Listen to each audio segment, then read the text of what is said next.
आप सबको screen show हो रही है? ठीक है।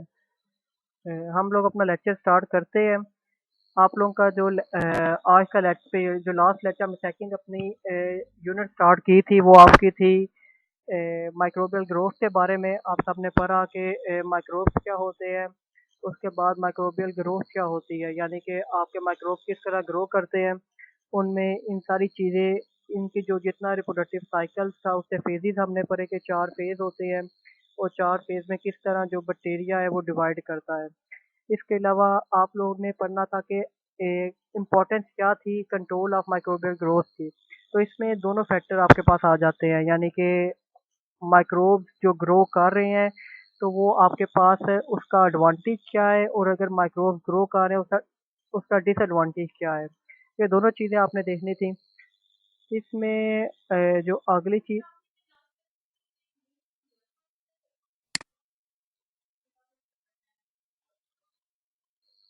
अगर कोई भी जो लिंक वगैरह आप लोगों को दिया जाता है अगर वो ओपन नहीं हो रहा होता तो आप उसके बारे में ग्रुप में पूछ सकते हैं, यानी कि सर वो लिंक ओपन नहीं हो रहा। अदरवाइज आप उस लिंक को कॉपी करके अगर उधर पेस्ट करें हैं तो तब भी वो ओपन हो जाता है। यानी कि दूसरा तरीका भी है, सिर्फ ये नहीं है कि आप लिंक को क्लिक करें तो वो ओपन हो जाए। अगर वैसे वो ओपन नहीं हो रहा तो आप उसे कॉपी करके गूगल में जाके पेस्ट करें तो तब भी वो लिंक ओपन हो जाएगा।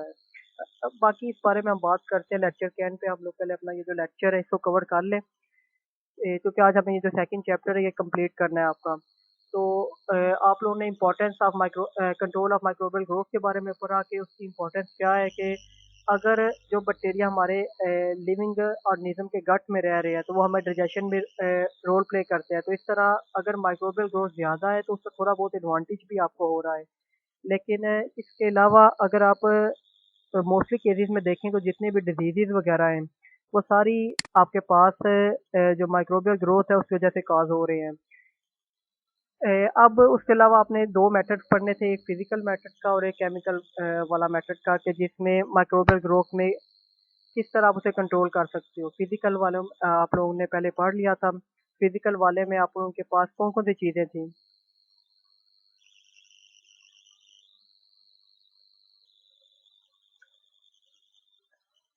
फिजिकल मेथड में आपने जो जो से मेथड पढ़े हैं उनमें कौन कौन सी चीज़ें आप लोगों ने पढ़ी हैं? कोई एक बच्चा उसको रिपीट कर दे है कि हमने जो टेक्निक्स पढ़ी हैं सारी।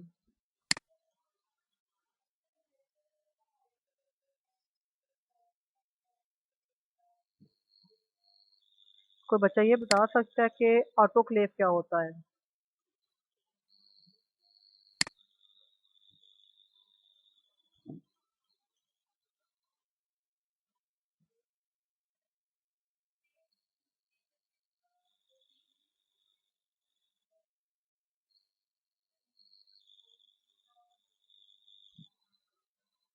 बिल्कुल ठीक है। आपका ऑटोक्लेव जस्ट लाइक आपका जैसे प्रेशर कुकर होता है इसी तरह का, क्योंकि प्रेशर कुकर को जो है होममेड पर्पसेस के लिए होता है, लेकिन ऑटोक्लेव जो है वो एक लेबोरेटरी पर्पसेस के लिए होता है।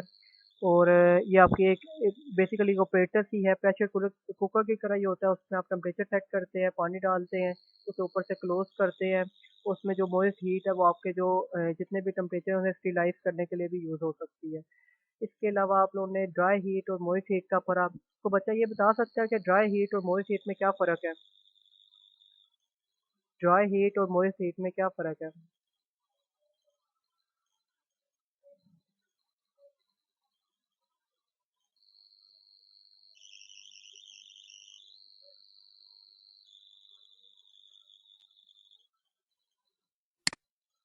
आप में से किसी को भी नहीं पता कि ड्राई हीट और मॉइस्ट हीट में क्या फ़र्क है?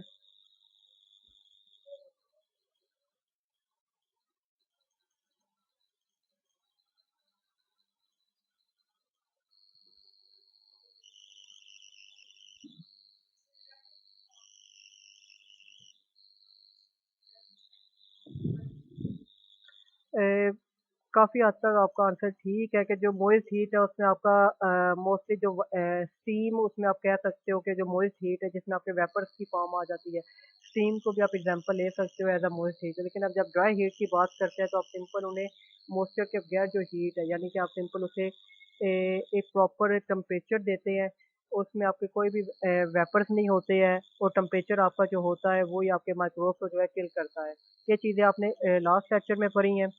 इसके अलावा जो आज आप लोग ने पढ़ना था, 2 मैंने आप लोगों को स्लाइड्स जो कि वो ग्रुप में फॉरवर्ड की थी।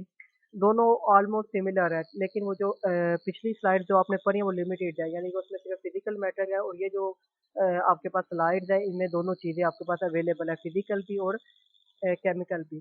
तो हम लोग इधर से स्टार्ट करते हैं कि आपके पास जो है जितनी भी टेक्निक थी, उसके अलावा आप लोगों ने कुछ टेक्निक के बारे में पढ़ा था, ये जो टर्मिनोलॉजीज मैंने आप लोगों को बताई थी।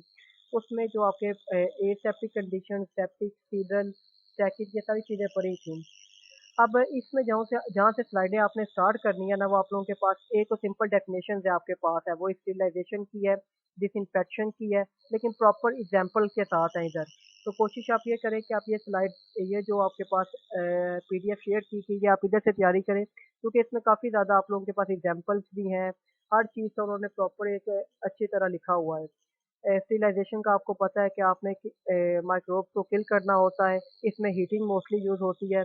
इसमें एग्जांपल उसने दी है, बोटुलम की दी है, जो आपके पास एक बैक्टीरियम है कि आप इसको इतना टेम्परेचर देंगे तो ये आपके पास इसके जो स्पोर्स हैं वो किल हो जाएंगे। डिसइंफेक्शन का आप लोगों ने पिछली दफ़ा पढ़ा कि आपके पास डिसइंफेक्शन क्या है। आपने किसी भी ऑब्जेक्ट के ऊपर से माइक्रोबियल ग्रोथ को खत्म करना है तो आप उसमें डिसइंफेक्टेंट्स यूज करते हो। डिसइंफेक्टेंट का आपका फिनोल भी हो सकता है, क्लोरीन भी हो सकती है, डिफरेंट ऑक्सीडाइजिंग और रिड्यूसिंग एजेंट्स हो जाते हैं। इसमें ही सैनिटाइजेशन आ जाती है, एंटीसेप्टिक्स आ जाते हैं, वो सारे आपके पास डिसइंफेक्शन के टर्म में आते हैं। इसके अलावा सेप्सिस आपने पहले पढ़ लिया कि आपके पास बैक्टीरियल कंटामिनेशन को कहते हैं। ये सेप्सिस आपने कंटामिनेशन को खत्म करना है। टेक्निक इसमें आपके पास डिफरेंट आ जाती हैं जो फूड इंडस्ट्रीज में यूज हो सकती हैं। बैक्टीरियोस्टैटिक्स का पिछली दफ़ा भी आपको बताया था कि ये सिर्फ बैक्टीरिया की ग्रोथ को इनहिबिट कर रहा है, लेकिन ज़रूरी नहीं है कि ये उनको किल भी करे है। जो बैक्टीरियोसीडल होते हैं वो किल करते हैं बैक्टीरिया को है। ठीक है, तो बैक्टीरियोस्टैटिक और बैक्टीरियोसीडल जो एजेंट्स हैं उनमें सिर्फ इतना फ़र्क है कि बैक्टीरियोस्टैटिक जो है ये बैक्टीरिया की ग्रोथ को रोकते हैं और जो बैक्टीरियोसीडल हैं वो बैक्टीरिया की ग्रोथ को किल करते हैं।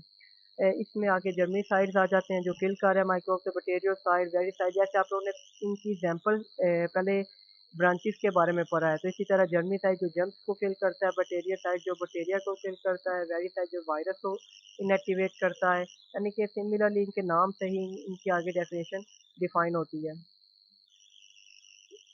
इसके बाद आगे आप लोगों के पास सिंपल ग्राफ उसने बताया कि अगर आप दो ग्राफ उसने आपके पास शो किए हैं। एक में आपके पास उसने बैक्टीरिया को हीट दी है और एक में उसने आपके पास बैक्टीरिया को उसने सिर्फ उनका डेथ रेट का बताया है कि दोनों अगर आप उनको हीट देते हैं या केमिकल एजेंट यूज़ करते हैं। फिनोल, आपके पास फिनोल आ सकता है, ये जो है काफ़ी ज़्यादा क्लोरीन आ सकता है, ऑक्सीडाइजिंग और रिड्यूसिंग एजेंट्स डिफरेंट आ सकते हैं।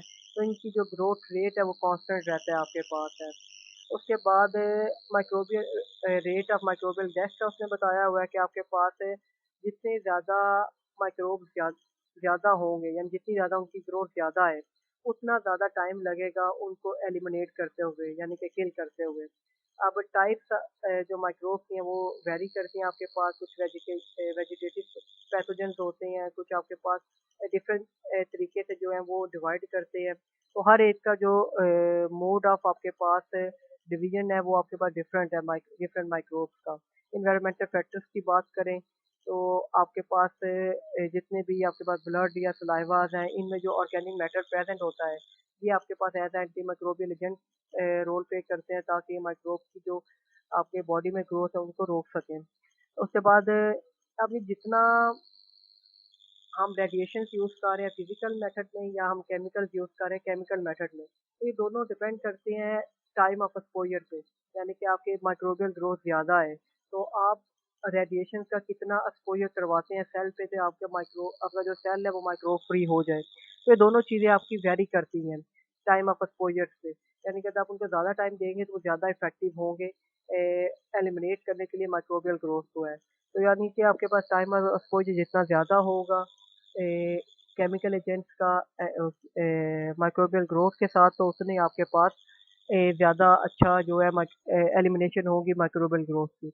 इसके बाद फिजिकल मैटर है, वही सारे मैटर है जो आप लोगों ने पहले पढ़ लिए हुए हैं।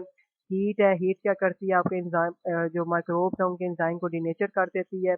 उसके बाद यहाँ पे उन्होंने कुछ पॉइंट्स बताए हैं, थर्मल डेथ पॉइंट बताया कि वो लोवेस्ट टेम्परेचर जहाँ पे माइक्रोब्स जो है वो किल हो जाते हैं 10 मिनट का। थर्मल डेथ टाइम क्या होता है, यानी वो मिनिमम टेम्परेचर जिस पे बैक्टीरिया किल हो जाता है। और डेसिमल क्या होता है कि हमने टाइम बताना है मिनट्स में, कि आपके पास इतने मिनट में जो बैक्टीरिया है, इतने बैक्टीरिया जो है वो किल हो जाएंगे। तो ये सारी आपके पास सिर्फ टाइम के बेस पे है कि कुछ आपके पास 10 मिनट के अंदर हो जाते हैं, कुछ हाफ आवर में होते हैं, यानी कि डिफरेंट आपके पास depend upon the resistance of the anti, जितने भी रेजिस्टेंस के ऊपर डिपेंड करते हैं आपके पास एजेंट के माइक्रोब कितनी ज़्यादा रेजिस्टेंस है उस एजेंट के लिए। तो उसमें आपका ये चीज़ें जो है डेथ पॉइंट का जो रेट है वो काफ़ी ज़्यादा काउंट होता है। इसके बाद मोइस्ट हीट के बारे में हमने कहा कि मोइस्ट हीट जो है आपकी माइक्रोब के जो है प्रोटीन्स हैं इनको कोगुलेट कर लेती है, और आपके पास माइक्रोब्स को काफ़ी ज़्यादा इफेक्टिव है माइक्रोब्स को किल करने के लिए। इसमें बॉइलिंग आ जाता है, बॉइलिंग के आगे दो एग्जांपल्स भी दिए हैं, हेपेटाइटिस वायरस की और उसी के आगे एंडोस्पोर्स की। अब मोइस हीट की बात करते हैं, स्मार्टोक्लेव आप लोगों ने पहले भी पढ़ लिया है, अभी बताया भी है कि ऑटोक्लेव आपके पास एक ऑपरेटर है जिसमें हम टेम्परेचर स्पेसिफिक टेम्परेचर देते हैं, मोइस हीट देते हैं, और उसमें आप जितने भी माइक्रोब्स हैं वो आपके किल हो जाते हैं। ये साथ में ऑटोक्लेव से उन्होंने डायग्राम भी बनाई हुई है। मोइस्ट हीट में आगे पास्चुराइजेशन का भी आपने पढ़ा है कि पास्चुराइजेशन क्या होती है, आपके पास फूड वगैरह को प्रिजर्व करने के लिए यूज होती है। आपके मिल्क को अगर हम माइल्ड हीट दें तो आपका जो मिल्क है उसकी शेल्फ लाइफ ज़्यादा हो जाती है, वो काफ़ी देर तक स्टोर रख सकते हैं उसको। ड्राई हीट की बात करते हैं तो इसमें ऑक्सीडेशन इफेक्ट आ जाता है, इंसिडेशन आता है, कि सिंपल आपने बर्निंग का जो एक प्रोसेस है वो आपने देना है, और आपके पास जो माइक्रोब्स है वो आपके किल हो जाएंगे। हॉट एयर स्टेरिलाइजेशन के सिंपल एक ओवन टाइप एक ऑपरेटस है जिससे आपने जिस चीज़ को कंटेमिनेट फ्री करना है उसको आप ओवन में रख देते हैं और एक टेम्परेचर सेट टेम्परेचर उनको दे देते हैं, तो उसमें आपके जितने भी अनवांटेड जो माइक्रोब्स हैं वो किल हो जाते हैं। इसी तरह फ़िल्ट्रेशन का भी आपने पहले पढ़ा हुआ है, इसमें फ़िल्ट्रेशन की आगे डिफरेंट टाइप्स होती हैं, यानी कुछ मेम्ब्रेन फ़िल्टर्स हैं, कुछ HEPA फ़िल्टर्स हैं, और सिमिलर दोनों का फ़र्क सिर्फ साइज़ और पोर साइज़ के बेस के ऊपर है कि कुछ आपके पास जो फ़िल्टर्स होते हैं उनके जो मेम्ब्रेन का साइज़ है वो कम होता है, और कुछ जो HEPA फ़िल्टर्स है काफ़ी ज़्यादा हाई एफिशिएंसी फ़िल्टर्स हैं। तो इन इसमें से आप जो एयर में से बैक्टीरिया या माइक्रोब को खत्म करना है तो उसके लिए हम HEPA फ़िल्टर्स यूज़ करते हैं। और जो बाकी मेम्ब्रेन फ़िल्टर्स हैं ये कॉमनली यूज़ हो जाते हैं लेबोरेटरी वगैरह में, जब माइक्रोब्स या बैक्टीरिया का साइज़ ज़्यादा है तो उसका मेम्ब्रेन फ़िल्टर्स को यूज़ कर सकते हैं, ताकि आपके जो माइक्रोब्स है वो फ़िल्टर्ड मेम्ब्रेन फ़िल्टर के ऊपर ही रहे, और आपका जो मटीरियल है जो फ़िल्टर होके आपके पास आ जाएगा। इसी तरह लो टेम्परेचर की बात है, रेफ्रिजरेटर का भी हमने पढ़ा था, फ्रीज़िंग का भी हमने लास्ट लेक्चर में पढ़ा था कि फ्रीज़िंग क्या होती है और माइक्रोब्स को किस तरह किल करती है। इसके बाद डेसिकेशन है कि आपके पास यानी कि आपने माइक्रोब्स की ग्रोथ के लिए उन्हें लिक्विड रिक्वायर्ड है, यानी कि वाटर रिक्वायर्ड है। तो आपके पास जो अगर आप उन्हें वाटर नहीं देते हैं तो आपके जो माइक्रोब्स हैं वो प्रॉपर्ली ग्रो नहीं कर सकेंगे हैं, और ये चीज़ें आपके पास डिपेंड करता है हर माइक्रोब कितनी देर तक सर्वाइव कर सकता है पानी के बगैर। तो ये दोनों चीज़ें काफ़ी ज़्यादा रोल प्ले करती हैं माइक्रोबियल ग्रोथ के कंट्रोल के लिए।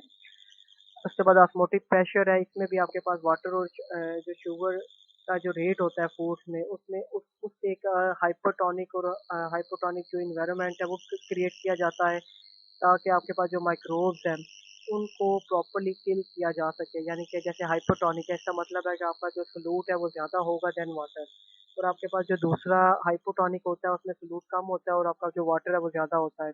इसी में आगे प्लाज्मोलाइसिस की एग्जांपल है, इसमें सेल मेम्ब्रेन श्रिंक की जाती है और आपका जो सेल आपका डाई नहीं होता लेकिन वो डोरमेंट फेज में चला जाता है। एग्जांपल यीस्ट और मोल्ड की दी हुई है, स्टेफिलोकोकाई की दी हुई है कि आपके पास काफ़ी ज़्यादा रेजिस्टेंस होता है हाई ऑस्मोटिक प्रेशर के। इसके बाद रेडिएशंस का भी आप लोगों ने पढ़ लिया कि कौन-कौन सी रेडिएशन क्या-क्या करती है, और रेडिएशंस का हमने लास्ट सेशन में डिसएडवांटेज डिस्कस नहीं किया। आपके पास जितनी भी रेडिएशंस है, क्योंकि हमें पता है कि रेडिएशन है क्या, रेज़ है आपके। तो रेज़ का जो होता है इनका काफ़ी ज़्यादा जो एक नुकसान भी होता है, क्योंकि अगर ये सेल जो ह्यूमन टिश्यूज़ है या किसी भी ह्यूमन सेल्स के अंदर पेनिट्रेट कर जाएँ तो ये म्यूटेशन कॉज़ कर सकती हैं। तो म्यूटेशन आपका है क्या कि आपके पास म्यूटेशन जो है any change in the DNA sequence.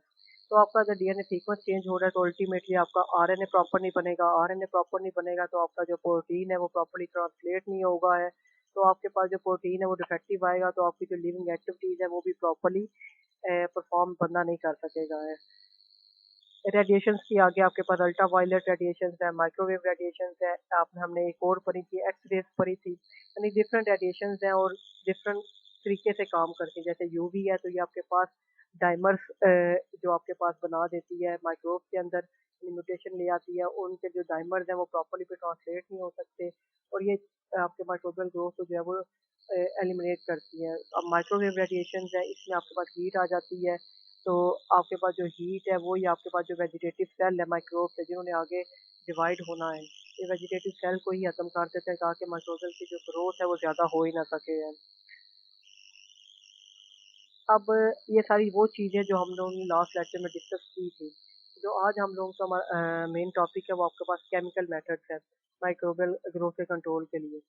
अब केमिकल मेथड्स में आपके पास सबसे पहले जो डिसइंफेक्टेंट्स का आपको बताया था डिसइंफेक्टेंट्स क्या करते हैं डिसइंफेक्शन एक टेक्निक है उसके अंदर डिसइंफेक्टेंट्स यूज होते हैं माइक्रोबियल ग्रोथ के कंट्रोल के लिए तो आप लोगों के पास सबसे पहला जो डिसइंफेक्टेंट है वो फिनोल या फिनोलिक्स है फिनोलिक्स सबसे पहले जो साइंटिस्ट है जॉन लिस्टर उसने फिनोल को यूज़ किया था अब फिनोल की जो कैरेक्टरिस्टिक्स का आगे उन्होंने बताया कि ये as a local anaesthesia use होता है जो थ्रॉट स्पेस है उनमें यूज़ होता है इसकी जो स्मेल है वो काफ़ी ज़्यादा होती है अब जो फिनोलिक्स है ये डेरिवेटिव है फिनोल के यानी कि फिनोल से फिनोल और डिफरेंट कंपाउंड आपस में मिलते हैं आपके पास फिनोलिक्स बनते हैं अब फिनोलिक्स आपके पास करके क्या है कि आपके पास प्लाज्मा जो माइक्रोब्स हैं उनके प्लाज्मा मेम्ब्रेन को डिस्ट्रॉय करते हैं और प्रोटीन को डीनेचर कर देंगे और दोनों ही इंपॉर्टेंट चीज़ें हैं माइक्रोबियल स्ट्रक्चर में तो अब अगर ये दोनों चीज़ें ही माइक्रोबियल स्ट्रक्चर में नहीं रहेंगी तो स्ट्रक्चर कम्प्लीटली डिस्ट्रॉय हो जाएगा और इसका एडवांटेज भी है कि इसे हम लॉन्ग टर्म के लिए यूज़ कर सकते हैं इसके बाद सेकंड जो आपके पास डिसइंफेक्टेंट एजेंट है वो हेलोजेंस होते हैं हेलोजेंस क्या होते हैं आप में से कोई भी अगर हेलोजेंस के बारे में बता सके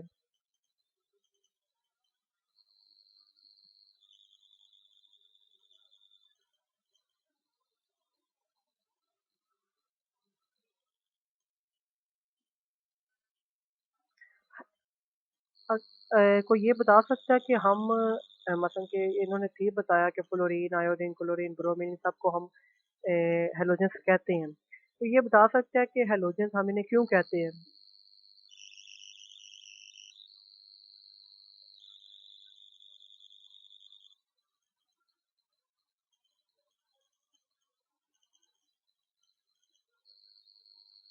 ये बहुत आसान सा सवाल है आप लोगों के लिए कि इन सबको हम हैलोजेंस क्यों कहते हैं? जैसे आयोडीन, क्लोरीन, ब्रोमीन इन सबको हम हैलोजेंस क्यों कहते हैं? इनकी एक प्रॉपर्टी है जिसके बेस पे हम इनको हैलोजेंस कहते हैं।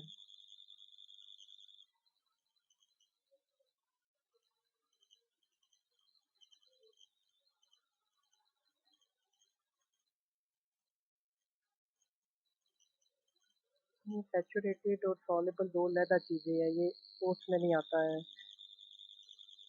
इसमें हम लोग इनको आपको पीरियोडिक टेबल का सबको पता होगा। पीरियोडिक टेबल के जो 7 ग्रुप के एलिमेंट्स जैसे मैंने बताया क्लोरीन, क्लोरीन, ब्रोमीन ये सबको हम कहते हैं हैलोजेंस। हैलोजेंस इनको इसलिए कहते हैं क्योंकि इन सब इनकी प्रॉपर्टी है सॉल्ट फॉर्मेशन। तो सॉल्ट फॉर्मेशन की वजह से ही इनको हैलोजेंस कहा जाता है। हैलोजेंस का आपके पास जो मीनिंग है वो भी यही है कि सॉल्ट फॉर्मिंग कंपाउंड। तो ये आपके जितने भी कंपाउंड हैं इनका सॉल्ट फॉर्मेशन में रोल होता है तो इसलिए हम इन्हें हैलोजेंस कहते हैं।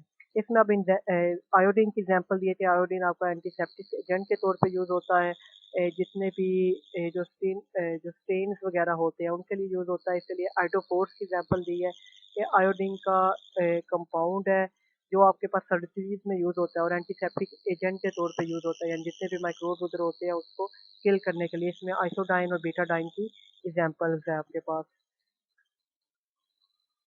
इसके बाद आपके पास दूसरा क्लोरीन के बारे में बताया गया है। क्लोरीन आपका पानी में जब मिक्स होता है तो हाइपोक्लोरस एसिड बनाता है HOCl और ये आपके पास जितने भी पूल और सीवेजेस है उसमें एज अ डिसइंफेक्टेंट यूज होता है, यानी जितने भी माइक्रोब्स हैं उनको किल करने के लिए यूज होता है।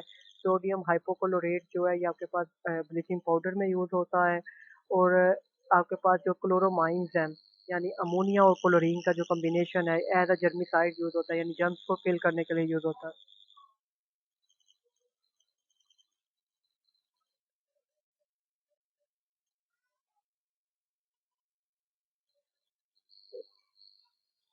तो किसका माइक है, ये अपना माइक क्लोज करें।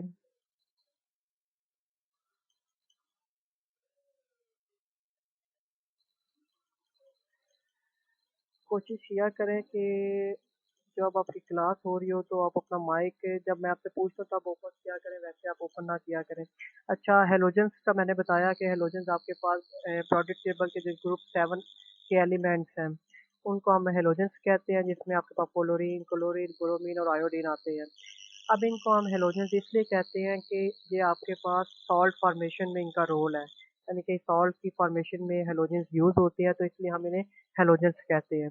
इसमें ऊपर आपने आयोडीन की प्रॉपर्टीज पढ़ी, आप हेलोजेंस की प्रॉपर्टीज पढ़ रहे हैं। तो हेलोजेंस में आपके पास सोडियम हाइपोक्लोराइड यानी क्लोरीन एज अ आपके पास जब ये एज अ अकेला जो आपके पास कंपाउंड है उसके तौर पे भी आपके पास डिसइंफेक्टेंट तौर पे यूज होता है, और जब ये कॉम्बिनेशन होता है विद डिफरेंट कंपाउंड तब भी आपके पास यूज हो सकता है एज अ डिसइंफेक्टेंट। जैसे सोडियम हाइपोक्लोरेट है, ये क्लोरोमाइंस की एग्जांपल है। इसके बाद जो तीसरा डिसइंफेक्टिंग एजेंट है वो आपके पास अल्कोहल्स है। अल्कोहल्स आपके बैक्टीरिया फंजाई को किल करती हैं। उसके अलावा और किस तरह किल करती हैं कि ये प्रोटीन को डिनेचर कर देती हैं, सेल मेम्ब्रेन को डिस्टर्ब कर देती हैं। लेकिन अल्कोहल्स को हम ओपन वाउंड के लिए यूज नहीं कर सकते हैं, क्योंकि क्योंकि जब आपका जो ओपन वाउंड है उसमें अगर आप अल्कोहल यूज करते हो तो अल्कोहल का काम क्या है, प्रोटीन को कोगुलेट कर देना, यानी कि प्रोटीन को कंबाइन कर देना, यानी एक जगह पे स्टक कर देना, उनको जोड़ देना। तो आपके जो क्लॉटिंग फैक्टर्स हैं वो भी तो प्रोटीन होते हैं, तो अल्कोहल को हम डेट वाउंड पे यूज नहीं कर सकते, क्योंकि वो आपके क्लॉटिंग फैक्टर्स को भी कोगुलेट कर देगी, तो आपका वो जो हीलिंग का प्रोसेस है वो काफी ज्यादा स्लो हो जाएगा या स्टॉप हो जाएगा। तो जो अल्कोहल है इसका रोल आपके पास सिंपल जो क्लोज वाउंड है उसमें आप इसको यूज कर सकते हैं। उसके बाद इसमें जो आगे एग्जांपल्स हैं वो इथानॉल है, आइसोप्रोपानॉल है, ये आपके पास बेटर डिसइंफेक्टिंग एजेंट्स हैं अल्कोहल से। इसके बाद हैवी मेटल्स की हम बात करते हैं, जिसमें कॉपर है, सेलेनियम है, सिल्वर है, जिंक है। ये सारे भी आपके पास काफ़ी ज़्यादा इफेक्टिव होते हैं। सिल्वर नाइट्रेट जो है ये जो आई इन्फेक्शन होता है उसमें काफ़ी ज़्यादा रोल प्ले करता है। उसके बाद मर्क्यूरी जो है ये स्किन वाउंड्स में यूज होता है। कॉपर जो है ये आपके पास जितने भी पाउंड्स में जो एलगी वगैरह होता है जो ग्रीन कलर का उसे फिल करने में यूज होता है। सेलेनियम जो है या जितना भी डेंटिस्ट के शैम्पू होते हैं उनको किल करने के लिए यूज होता है। जो जिंक है ये माउथ वॉश जो आपके पास स्प्रे होता है माउथ वॉश वाला उसमें भी यूज होते हैं ये। इसके बाद क्वांटरी अमोनियम कंपाउंड क्वांट्स का बताया गया है कि आपके पास बेसिकली एक कैटानिक डिटर्जेंट्स हैं। कैटानिक डिटर्जेंट्स का मतलब ये है कि इनके पास पॉजिटिवली चार्ज होते हैं, और जितने भी ग्राम आपके पास पॉजिटिव माइक्रोब्स हैं उनके अगेंस्ट ये ज़्यादा इफेक्टिव है, और as compare to gram negative bacteria. तो इसमें आगे जेफ्राइन की एग्जांपल है जो स्प्रे बॉटल्स में यूज़ होता है। सूडोमोनास है ये आपके पास जितने भी माइक्रोब्स हॉस्पिटल्स में होते हैं उनके अगेंस्ट यूज होता है, लेकिन कुछ माइक्रोब्स आपके एक वाट के अगेंस्ट रेजिस्टेंस भी होते हैं, तो ये काफ़ी ज़्यादा एक कंसर्न है। तो इसमें एग्जांपल माइक्रोबियल एक्शन का काफ़ी ज़्यादा स्ट्रॉन्ग है, कलरलेस होते हैं, डोरलेस है, स्टेबल है और टॉक्सिक नहीं है ये। अगर हम इनके डिसएडवांटेजेस की बात करते हैं तो ये आपके पास जो है एक फोम्स फॉर्मेशन हो जाती है इनकी। जितने भी सोप्स हैं और डिटर्जेंट्स हैं उनके साथ इनका ये रिएक्शन कर जाते हैं, तो आपके पास ये फिर इतने ज़्यादा इफेक्टिव नहीं रहते as anti microbial agent. Aldehydes की बात करते हैं, अल्डिहाइड भी आपके पास एक इम्पॉर्टेंट ऑर्गेनिक कंपाउंड है। इसमें आपके पास आगे फॉर्मल्डिहाइड आता है, एसिटल्डिहाइड आते हैं। फॉर्मल्डिहाइड का जो मिक्सचर होता है जिसमें आपके पास वाटर को हम मिक्स करते हैं तो उसको हम फॉर्मलिन कहते हैं। फॉर्मलिन ऐसा इनएक्टिवेट करता है बैक्टीरिया को और वायरसेस को, और भी काफ़ी ज़्यादा आपके पास जो मॉइस्चरीज है उसमें एम्बलिंग के लिए फॉर्मलिन को हम यूज़ करते हैं। इसके बाद अल्डिहाइड के गुलकल्टाहाइड की उसने एग्जांपल दी है कि आपके पास ये फॉर्मल्डिहाइड से ज़्यादा इफेक्टिव होता है जो गुलवल्टा अल्डिहाइड है। तो और इसमें इसका जो स्टिलाइजिंग एक्शन है वो आपके पास काफ़ी ज़्यादा है। इसमें सिडेक्स यानी कि आपके पास जितने भी गुलकल्टाहाइड को जब हम 2% इससे सॉल्यूशन बनाते हैं डिफरेंट बटेरियोसिडल या आपके पास सुडोसिडल कंपाउंड के साथ है, तो ये काफ़ी ज़्यादा इफेक्टिव होता है as compare to individual aldehyde. इसमें डिसइंफेक्टेंट में आगे गैसेस स्टिलाइजर्स आ जाते हैं आपके पास। ये सिंपल इनका रोल वही है जो ऑटोक्लेव का, लेकिन ऑटोक्लेव में तो एक स्टीम यूज़ होती है एज अ फिजिकल एजेंट, लेकिन अगर हम इसमें केमिकल्स को यूज़ करते हैं तो ये भी आपके पास गैसियस स्टेबलाइजर्स आ जाते हैं। इसमें इथाइलिन ऑक्साइड की एग्जांपल है कि आपके पास जितने भी माइक्रोब्स और उनके स्पोर्स हैं उनको किल कर देती है, लेकिन इसका टाइम ऑफ एक्सपोजर ज़्यादा है, यानी आपको एट लीस्ट 4 to 18 और देने पड़ेंगे ताकि एथिलीन ऑक्साइड जो अपना एक्शन परफॉर्म कर सके। तो काफ़ी ज़्यादा जो हॉस्पिटल्स है उसमें इथाइलिन ऑक्साइड के चैम्बर्स होते हैं जहाँ पे जो इक्विपमेंट्स वगैरह हैं उनको स्टेरिलाइज किया जाता है। इसके बाद जो पेरोक्सीजन्स हैं, इसमें ये भी पेरोक्सीजन जो आपके पास सेलुलर कंपोनेंट्स होते हैं जो माइक्रोब्स को किल करते हैं, ये आपके पास ऑक्सीडाइजिंग एजेंट्स हैं। इसमें ओजोन की सबसे कॉमन एग्जांपल है कि ओजोन आपके पास एज अ डिसइंफेक्टेंट यूज़ होता है for the purification of water. उसके अलावा आपके पास ओजोन जो है आपके पास काफ़ी ज़्यादा रिएक्टिव होता है ऑक्सीजन के तौर पे, तो ये ज़्यादा इफेक्टिव है एज कम्पेयर टू क्लोरीन, लेकिन ये काफ़ी ज़्यादा एक्सपेंसिव है तो इसको ओज़ोन को कम ही यूज़ किया जाता है। उसके बाद हाइड्रोजन पेरोक्साइड है, ये भी आपके पास हाइड्रोजन पेरोक्साइड को हम एज़ एंटीसेप्टिक यूज़ करते हैं, लेकिन ओपन वाउंड पे यूज़ नहीं कर सकते क्योंकि ये एज़ अ कैटालिस्ट भी यूज़ होता है। कैटालिस्ट का मतलब ये है कि जितने भी प्रोटीन्स वगैरह हैं उनको ये ब्रेक डाउन कर देगा या उनकी रिएक्शन को ज़्यादा स्पीड अप कर देगा, तो वो आपका एज़ अ जो कॉमन नेचुरल हीलिंग का प्रोसेस है वो इससे इफ़ेक्ट होगा। उसके बाद ये स्पोरोसिडल होता है आपके पास hydrogen peroxide at a high temperature पे, ये इसको हम फूड इंडस्ट्री में भी यूज़ कर सकते हैं। उसके बाद बेंजोइल पेरोक्साइड है, ये आपके पास कॉमनली हम इसको मेडिकेशन के लिए यूज़ किया जाता है यानी एज एंटीसेप्टिक के तौर पे। इसके बाद आपके पास परएसिटिक एसिड है, ये भी आपके पास लिक्विड स्पोरोसाइड्स होते हैं, स्पोर्स को किल करने के लिए यूज़ होता है और इसमें बैक्टीरिया और फंजाई को लेस देन 5 मिनट में किल करता है और आपके पास जो वायरस है उसे विदिन 30 मिनट्स में किल करता है। ए, यहाँ तक आपके पास केमिकल एजेंट्स है जिसमें आप लोगों ने डिसइंफेक्टेंट्स के बारे में पढ़ा, डिसइंफेक्टेंट के डिफरेंट टाइप्स का पढ़ा, ऑक्सीडाइजिंग एजेंट्स का पढ़ा और इसमें ही आगे आपके पास जो ऑक्सीडाइजिंग एजेंट है इसी तरह डिफरेंट रिड्यूसिंग एजेंट्स भी हैं और ये सारे आपके पास बेसिक इनका पर्पस क्या है कि इन्होंने माइक्रोबियल जो ग्रोथ है उनको किल करना है और ये माइक्रोबियल ग्रोथ को किल करके आपके पास एज अ स्टेरिलाइजेशन के प्रोसेस में यूज़ होते हैं, बाउंड्स की हीलिंग में यूज़ होते हैं, डिफरेंट आपकी जो सर्जिकल सब यूनिट्स हैं उनमें यूज़ होते हैं, यानी कि काफ़ी ज़्यादा आपके पास इसमें केमिकल मेथड जो माइक्रोब का या फिजिकल मेथड वो माइक्रोबियल ग्रोथ को कंट्रोल करने के इन सब का काफ़ी ज़्यादा रोल है। अब यहाँ तक किसी बच्चे को अगर कोई चीज़ समझ नहीं आई तो वो पूछ सकता है।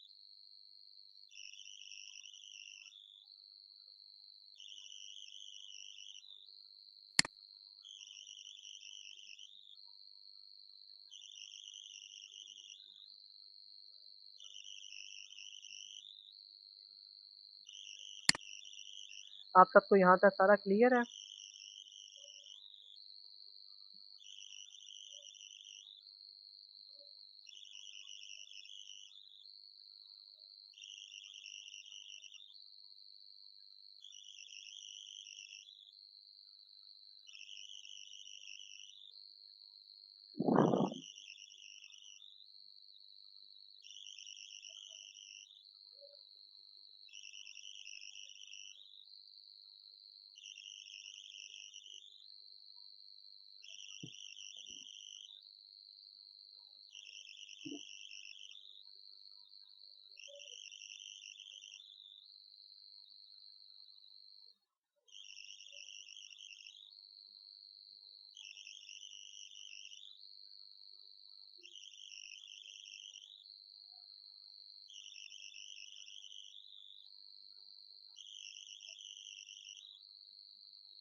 ठीक है, आप लोगों को तो यहाँ सब क्लियर है, तो इसके अलावा जो सेकंड चैप्टर है इसमें आपकी कुछ चीज़ें रहती है, हम उसको देख लेते हैं दफ़ा।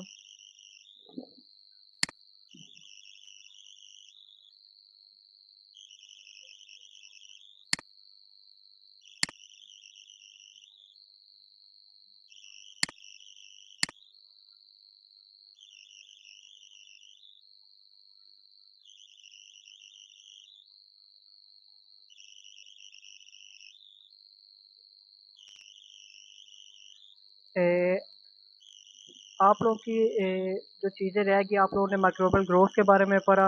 इसके अलावा आप लोगों ने फिजिकल मैटर और केमिकल मैटर के बारे में पढ़ा। इसके अलावा कुछ एडिशनल इंफॉर्मेशन है आपकी चैप्टर 2 में, उसमें माइक्रोबियल जेनेटिक्स का एक टॉपिक है। अब माइक्रोबियल जेनेटिक्स का मतलब है, आपके पास इतना है कि आपने माइक्रोब्स की जो जेनेटिक्स है उसको अंडरस्टैंड करना है।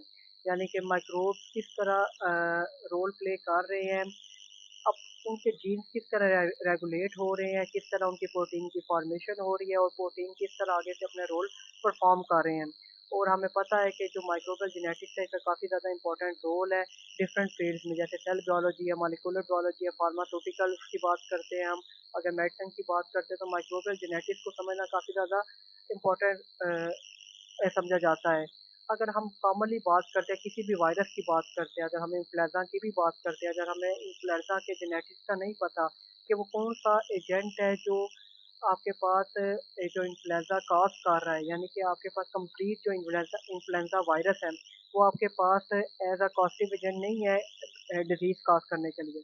उसके अंदर कुछ प्रोटीन्स हैं या उसके अंदर कुछ ऐसे पार्ट्स हैं जो आपके पास डिजीज कॉज करते हैं। तो माइक्रोबियल जेनेटिक्स हमें ये बताती है कि उस माइक्रोब की जेनेटिक्स क्या है, उसका जेनेटिक मेकअप क्या है, उसमें ऐसा कौन सा एजेंट है जो आपके पास डिजीज कॉजिंग है। तो ये काफ़ी ज़्यादा इंपॉर्टेंट एक रोल प्ले करता है माइक्रोबियल जेनेटिक्स इस चीज़ को समझने के लिए कि आपके पास इसका जो इस वायरस का, इस बैक्टीरिया का डीएनए कौन सा है, यानी कि आपके पास इनका जो जीनोम है वो डीएनए है या आरएनए है। यानी कि आप जैसे वायरसेस की हमने बात की है, तो वायरसेस आपके पास डीएनए भी होते हैं और आरएनए वायरसेस भी होते हैं। तो काफ़ी ज़्यादा इंपॉर्टेंट रोल प्ले करते हैं for the estimation of the disease, यानी कि डिजीज को समझने के लिए, उसको अंडरस्टैंड करने के लिए और उसका क्योर करने के लिए माइक्रोबियल जेनेटिक्स का काफ़ी ज़्यादा इंपॉर्टेंट रोल है। इसके बाद स्टेनिंग की बात करते हैं। 2 किस्म की स्टेनिंग आपके कोर्स स्टूडेंट में, सिंपल स्टेनिंग है, ग्राउंड स्टेनिंग है।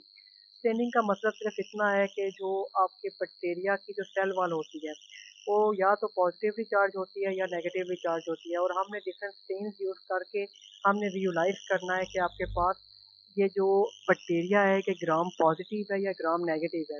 सिंपल स्टेनिंग में हम सिंपल जो आपके पास डायरेक्ट स्टेन करते हैं बैक्टीरियल सेल को with a positively charge dye, और उससे हमें पता चल जाता है कि आपका ये जो बैक्टीरिया है ये आपके पास अगर तो वो स्टेन हो गया तो इसका मतलब है कि वो आपके पास नेगेटिवली चार्ज आपके पास ग्राम नेगेटिव बैक्टीरिया है, क्योंकि अगर आप पॉजिटिव स्टेन यूज़ कर रहे हैं तो वो ग्राम नेगेटिव जो आपके पास जिसकी मेम्ब्रेन नेगेटिव है उसके साथ जाके वो बाइंड कर जाएंगे, यानी कि आपके पास जो बैक्टीरिया है वो स्टेन हो जाएगा। अगर बैक्टीरिया अनस्टेन्ड है तो इसका मतलब है कि आपके पास जो बैक्टीरिया है वो आपके पास ग्राम पॉजिटिव बैक्टीरिया है। अगर हम ग्राम स्टेनिंग की बात करते हैं तो ग्राम स्टेनिंग भी आपके पास है ग्राम स्टेन जो आपके पास एक बियोलॉजिस्ट था उसके बेस के ऊपर स्टेनिंग का नाम लिखा गया उसके प्रोसेस का। अब जो ग्राम पॉजिटिव और ग्राम नेगेटिव में फ़र्क सिर्फ इतना है उनकी सेल वॉल के कॉन्स्टिट्यूएंट का, यानी कि आपके पास किसी में लिपोपोलिसैकेराइड ज़्यादा है, किसी में टाइकोइक एसिड कम है, यानी ग्राम पॉजिटिव और ग्राम नेगेटिव बैक्टीरिया में। और जो ग्राम पॉजिटिव होते हैं वो आपके पास अगर हम उनमें कोई स्टेन यूज़ करते हैं तो वो आपके पास वायलेट कलर देंगे, और जो आपके पास दूसरे आपके डिफरेंट ग्राम नेगेटिव बैक्टीरिया हैं तो वो आपके पास पिंक कलर आप स्टेन्स देंगे, तो हम उसमें डिफरेंट स्टेन्स यूज़ करते हैं। दोनों में डिफरेंशिएशन के लिए एक जो मेथड है उसमें सिंपल एक स्टेन किया जाता है, और जो डिफरेंशियल या ग्राम स्टेनिंग है उसमें हम more than one stain use करते हैं। और जो सिंपल है इसमें सिंपल आपके पास जो बैक्टीरियल सेल है उन पे एक कलर आता है, और अगर क्योंकि हम एक स्टेन यूज़ कर रहे हैं तो एक एक ही कलर आएगा बैक्टीरियल सेल के ऊपर। और डिफरेंशियल में हम डिफरेंट स्टेन यूज़ करेंगे तो आपके पास हर पार्ट डिफरेंटली लेबल होगा। और सिंपल स्टेनिंग आपके पास साइज, शेप और अरेंजमेंट के बारे में बताती है, और डिफरेंशियल स्टेनिंग आपके पास दो बैक्टीरिया के दरमियान डिफरेंस के तौर पे यूज़ हो जाती है। सिंपल स्टेनिंग में एग्जांपल मिथाइलिन ब्लू स्टेन है, और आपके पास डिफरेंशियल में ग्राम आपके पास स्टेरिंग मेथड है या एसिड फास्ट स्टेरिंग मेथड है। इसके अलावा एंटीबायोटिक्स की हम बात करते हैं कि एंटीबायोटिक्स क्या होता है। एंटीबायोटिक्स के बारे में आप लोगों का क्या एक कॉन्सेप्ट है कि एंटीबायोटिक क्या चीज़ होती है?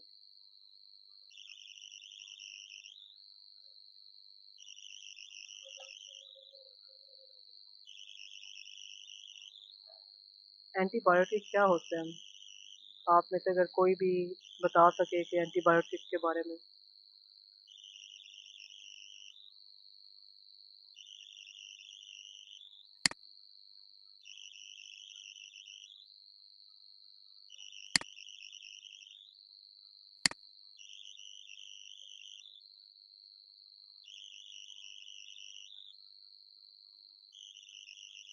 आप में से किसी को नहीं पता कि एंटीबायोटिक क्या होती है?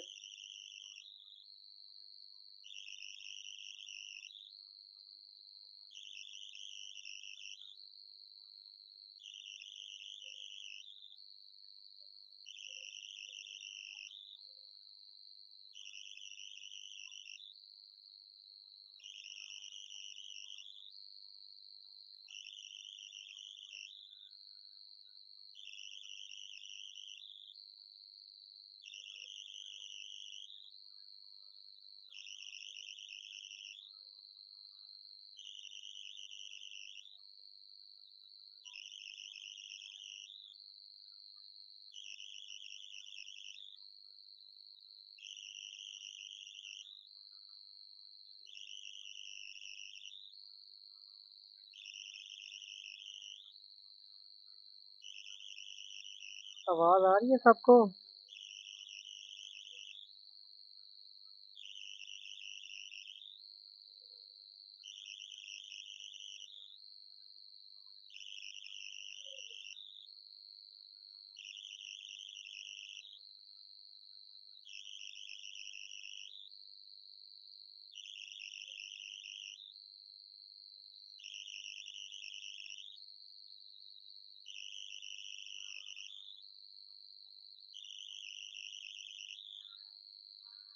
बिल्कुल आपके जो एंटीबायोटिक्स होती हैं ये बैक्टीरिया को किल करने के लिए यूज़ होती हैं।